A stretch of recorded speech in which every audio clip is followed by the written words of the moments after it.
Hey guys, I apologize in advance for this. The camera is taped to my head, so if you can't see exactly what I'm talking about, that's why. I'll try to explain this as best I can. I wanted to show you sort of how the original visors are supposed to be installed.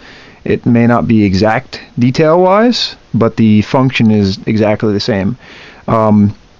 This is my GMH helmet. It's sort of from the same source as Lee's. It's a little farther down generationally, but the same shape is true to both helmets, I think.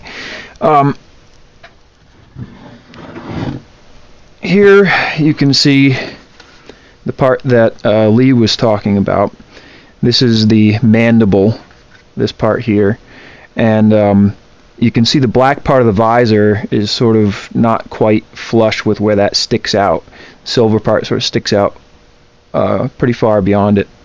You can move that with your finger back and forth. You can sort of press it in to touch the visor. And the method that they use to install actually puts pressure on it from the back side. If you can see, there's in that area up at the top there, these metal clips. I don't know if you can see really well. They're made of a springy sort of metal, like a spring steel or something, and they provide pressure on the back side of that visor, and sort of pinch the visor and push it against the silver part of the mandible. And you can see there's a space between the visor and the mandible. I hope you can see. And I can push that all the way on or leave it out, and that's really dependent on how the visor is installed, how tightly it is installed. So on the bottom, it's got these two screws which just hold it in place, and if they're loose like this is, you can squish it together, you can move it apart.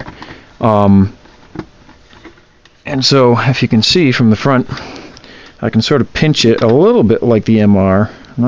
I can't really get it as far as the MR is. This visor is trimmed out a little too narrow at the bottom, the whole piece. That's my fault. So I can actually pinch it a little farther than it's supposed to go. But if you can see the whole thing, if I hold it together, or I guess if I just leave it alone, and if I push the top part in, it doesn't really affect where the bottom is very much.